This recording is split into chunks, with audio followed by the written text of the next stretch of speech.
Vav Hey. If one rents a donkey on which to bring wheat, and he brings barley on it, he is liable grain. And if he brings straw on it, he is liable because the added bulk is difficult to carry. If he rents to bring back a less of wheat, and he brings back a less of barley, he is exempt. But if he added to its load, he is liable. How much must he add to its load to be liable? Sumcha says in the name of Reb Meah, a saw for a camel, 3 cows for a donkey. All craftsmen are regarded as paid shomer, and any of them who says, take your article and bring money is an unpaid shomer. If one says, watch for me and I will watch for you, he is a paid shomer. If one says, watch for me, and he replies, put it down before me, he is an unpaid shomer. If he lent him on security, he is a paid shomer. Rabbi Yehuda says, if he lent him money, he is an unpaid shomer. If he lent him produce, he is a paid shomer. And Abba Shaul says, a person may rent out a poor man's security, fixing a price and progressively diminishing the debt because he is as one who returns a lost article. Good. Okay. Right. Mishna ches hamavir chavis mimakom lamakom ushvara. So there's a guy who's been hired to move a barrel. Okay, and now it broke. Okay, now whether he is doing it as a favor or he's been hired to do it and he's therefore a shomer sachar, he's got to take a shavua that he didn't that this was not through negligence, right?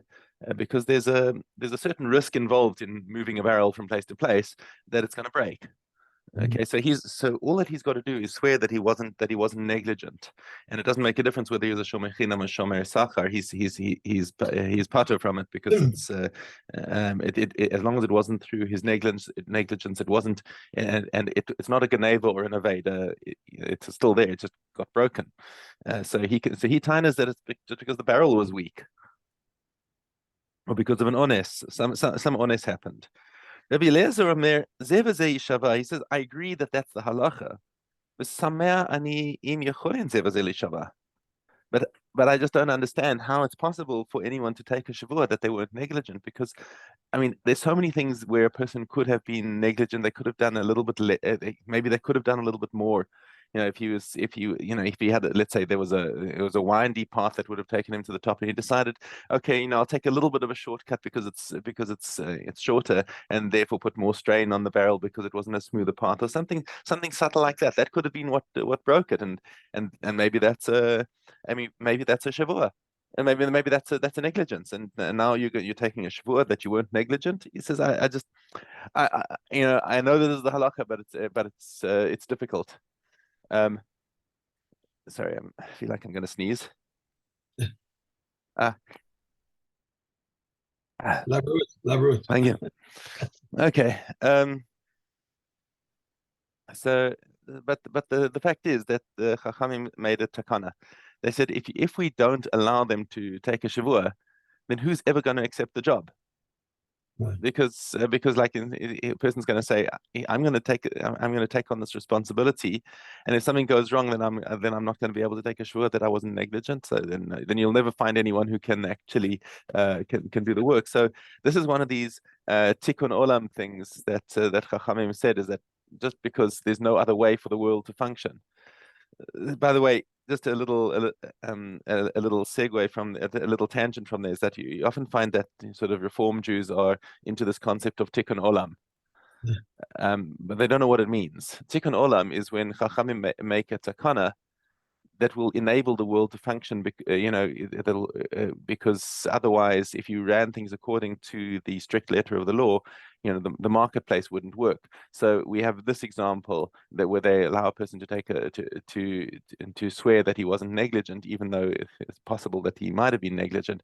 There were several other cases that we've come across of tikkun olam, for example, that hashavas aveda, that somebody who does a hashavas aveda is patur from an oath for example, if he finds a wallet that's got 100 shekels in it, and the guy says, it had 200 shekels in it, where's the other 100? And he says, I don't know, I just had 100. So technically that's a modeh b'miktsas. The one's claiming 200, the other one says, but there was only 100. So he admits that, yeah, I owe you 100, So under other circumstances, you'd have to take an oath. But if you did that, then people would stop doing Hashavas Aveda, because they'd say, why do I want to get myself into a place where I have to take an oath that I? Okay, so they said, if you're doing Hashavas Aveda, you're parted from any oaths. So that's what a tikkun olam is. Yeah. Okay. Anyway, on to Perek Zayin. Hasocher es hapolim v'amar lahem lahashkim ulahariv. So a person hires workers just stam, and he didn't initially stipulate with them that what times he was going to come. So they are fair. They are all right to assume that they're doing whatever the general custom is in that place. Now he comes to them and says, "Listen, I want you to be there at the crack of dawn, because we got to start working early, and I want you to stay late because we've got lots of work to do." If the minhag makom is that they don't do things that way, then he cannot force them. Okay, makom shenagu lazun, and furthermore, in a place where the general minhag is that he has to give them food, he must feed them. The sapek b'msecha, and if the minhag is that that not only do they get food but they also get dessert, is sapek, then he also has to give them dessert too. Hakol kaminhag hamadina. So everything, if you have a stam contract and you didn't actually specify in the contract that that he would or wouldn't be giving food, or that all these terms, you go according to what is the generally accepted practice in that area. Okay, you can, however, stipulate in the contract that you're going to make conditions better or worse, and if everyone accepts it, you're free to accept conditions in a contract like that. It's not like this is a Torah law that you're violating, and we'll get on to more of that a little bit later. But so there's a difference between minhag and Torah law, which we'll see in just a minute. But minhag is binding if nothing else is specified. But you're allowed to stipulate between the different parties to do something that's different than the minhag. Okay, Maseh Rabbi Yochanan ben Metzia. Now there was a case with Rabbi Yochanan ben Metzia, who was a very pious person, who said to his son, said, go out and hire workers for us. And the workers negotiated a hard deal and said, listen, we'll come and work for you, but we want food while we're eating, while we're working. He came back and told his father about the deal that he negotiated. And his father said, even if you make them a meal like Shlomo HaMelech did, right? And the Tanakh gives a very expansive description of what kind of meals Shlomo HaMelech had. there was a lot. You still haven't fulfilled your obligation with them, because these are princes. These, even though they look like humble workers, these are the children of princes. How can you can't? You've gotten us into a big liability over here. Now that you've agreed to feed them on the job. Quickly get out before they start working. Say listen, I just want to make sure that it's clear in our contract. Just bread and beans. That's when I said food, I mean bread and beans. If that's okay with you, then that's okay with me. And Kachaya, Rabban Shimon ben Gamliel he says, I don't know what you're getting yourself all fussed about. Nobody in this place gives Sudas Shlomo HaMelech. So why would you expect that you would be obligated to do such a thing? It's not the minhag Medina. So whatever is the standard in that area is what you would have to give them, not the Sudas Shlomo HaMelech. So that is the halacha, like Rabban Shimon ben Gamliel, that you don't create any obligations if you haven't. Excuse me. You don't create any obligations if beyond what's the minhag hamadina. Okay. Mishna base. The elu ochlin min haTorah. Now comes a Torah stipulation, because we actually have a pasuk in the Torah that says ki tavo bekerim reacha. When you come into the vineyard of your friend, in other words, you've got a worker who's busy harvesting grapes, you are allowed to eat as many grapes as you like. Right? And a person who's working with grain is allowed to take from the dry grains and chew on them. no problem. And there's by the way, there's a parallel between the fact that you're not allowed to muzzle an ox when it's threshing. So it's a similar kind of thing. I mean, you don't want to make a comparison between an animal and a human, but maybe you could make a kal v'chomer. If an animal isn't, you're not allowed to muzzle an animal when it's threshing. Certainly, you shouldn't prevent a human from being able to eat while he's working with edible food. Okay, so but nonetheless, it's not really a kal v'chomer. Otherwise, you wouldn't need a pasuk. But anyway, we have a pasuk that entitles a worker to eat from the food that he's working with. Okay, but that is only it's a very narrow band of people who are entitled to eat from the Torah. It's only people who are working with things that are connected to the ground, and he's busy harvesting. B'shas gemar melacha. Okay. And also with things that have already been harvested, until the work has been completed, because once it's ready for once it's been laid out and is ready for masros, then he can no longer eat without taking trumas and masros, and then it's already he's already finished his work. So basically, in the band between harvesting and completion of the work, like miruach hakri, when it's ready for trumas and masros, that's the time when a worker is automatically entitled to eat from the food.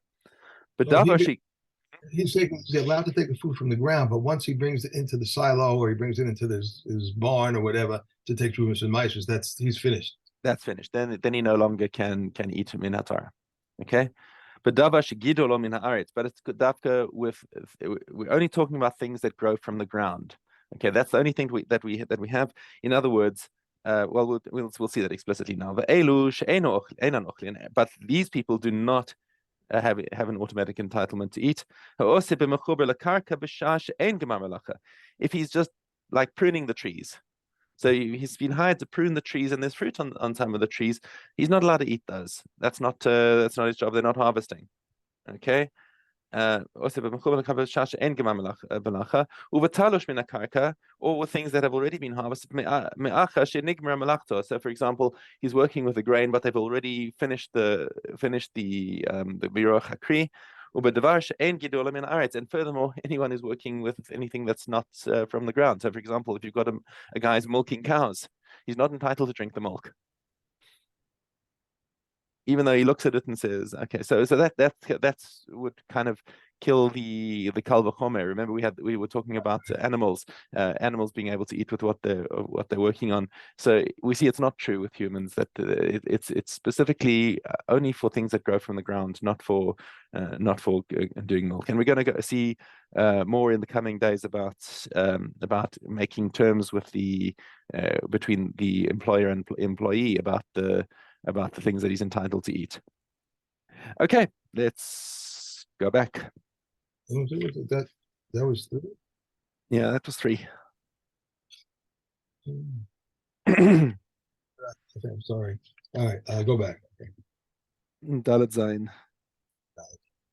4 silver miles constitute fraud. 2 silver miles constitute a claim, and the worth of a pruta constitutes a confession. There are 5 laws involving a pruta. The worth of a pruta constitutes a confession. A woman may be married with the words of a pruta. I'm sorry? With the worth of a pruta, yeah. Worth of a pruta. If one derives benefit worth a pruta from consecrated things, he has committed mila. If one finds the worth of a pruta, he was required to announce it. And if one robs another of the worth of a pruta and swears to him, he must follow him even to Metzia. 5 laws require the addition of a 5th. If one eats truma of the tithe of demai, challah, or bechorim, he must add a 5th. If one redeems his revai plantings or a second tithe, he must add a 5th. And if one redeems his consecrated objects, he must add a 5th. If one derives benefit the worth of a pruta from consecrated articles, he must add a 5th. And if one robs another of the worth of a pruta and swears to him, he must add a 5th. The following things are not governed by the law of fraud: slaves, deeds, land, and consecrated articles. The rule of twofold payment does not apply to them, nor that of the fourfold and fivefold payment. An unpaid shomer did not take an oath, nor need pay a shomer pay. Nor need a paid shomer pay. Reb Shimon says consecrated articles for which one is responsible are governed by the law of fraud, and those for which he is not responsible are not governed by the law of fraud. Reb Yehuda says also one who sells a Torah scroll, an animal, or a pearl is not governed by the law of fraud. And they said to him, they stated only these. Okay. I was very proud of myself. I quoted something from one of the Mishnas that we learned. I think it was in Brachos, but I can't remember what I quoted anymore because we went through so much stuff. I can't remember which one it was. If a bull was rubbing itself against the wall and it fell upon a man, or if it aimed to kill a beast and killed a man, a Gentile, and killed a Jew, or a non-viable infant and killed a viable child, he's exempt.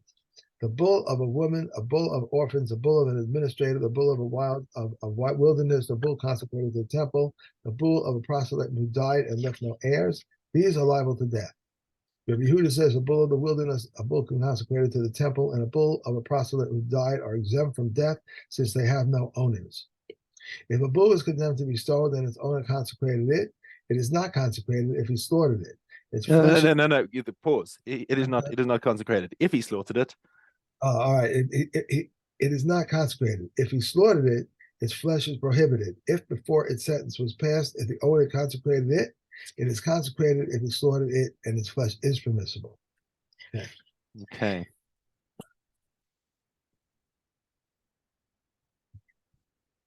Okay, Nazir. Aleph Av. If one says, I am a Nazir from here until such and such a place, we calculate how many days journey it is from here until that place. If it is less than 30 days, he is a Nazir for 30 days, and if not, he is a Nazir for that number of days. If one says, I am a Nazir like the numbers of the days of the solar year, he counts terms of Naziris like the number of the days of the solar year. If Yehuda says there was an incident, and when he concluded, he died. If one says, I am a Nazir from dried figs or from pressed figs, Beis Shammai says he is a Nazir. Beis Hillel says he is not a Nazir. When Yehuda said, even what Beis Shammai said, it did not say except for one who says, they are for me a sacrifice. If okay, that's it. That's four. That's three. Yeah.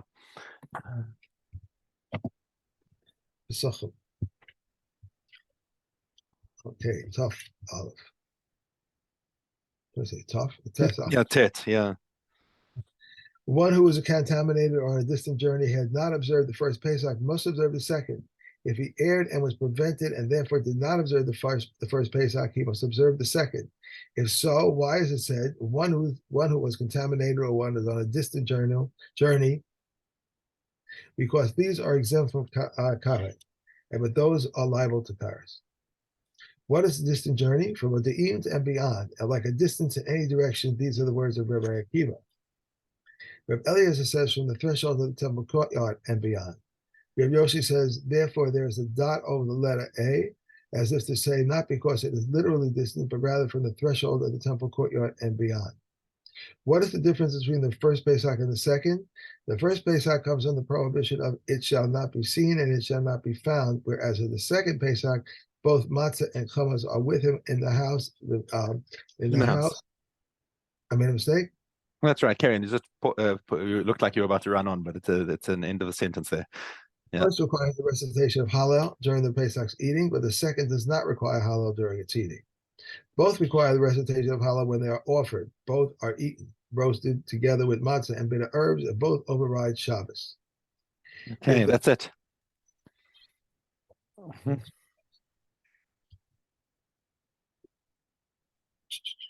Machshir and Dalet base. Regarding someone upon whom rain fell, even if it is an avatuma, the water is not included in the law of water is placed. But if he shook it off, the water is included in the law of water is placed. If he stood under a pipe to cool off or to rinse himself in the case of a tummy person, the water is tummy. And in the case of a taho person, the water is included in the law of water if water is placed. Regarding one who turns over a dish on top of a wall so that it will be rinsed, this water is included in the law of water is placed. And if he turns over the dish so that the wall should not be damaged, the water is not included in the law of water is placed.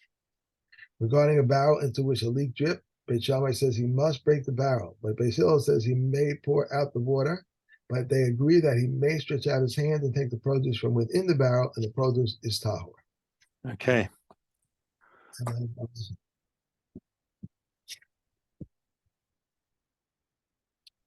Okay, hey Gimel. If one says, I take upon myself to give half my Eric, and he gives half his Eric, but if he says, I take upon myself to give the Eric of half of myself, he gives his whole Eric. If one says, I take upon myself to give half my worth, he gives half his worth. But if he says, I take upon myself to give the worth of half of myself, he gives his whole worth. This is the rule for anything upon which one's life depends. He must give the Eric of his entire self. If one says, I take upon myself to give the Eric of so-and-so, even if both the vower and the subject of the vow died, the heirs must give it. If he says, I take upon myself to give the worth of so-and-so, if the vower died, the heirs must give it. But if the object of the subject of the vow died, the heirs need not give it, for the dead have no worth. If one says this ox shall be an offering, or this house shall be an offering, if the ox died or the house collapsed, he is not obligated to pay. But if he says, I take upon myself to give the worth of this ox as an ola offering, or I take upon myself to give the worth of this house as an offering, if the ox died or the house collapsed, he is obligated to pay. Right. Okay. All right. And All right. we are done for the day. Sorry to keep you waiting, but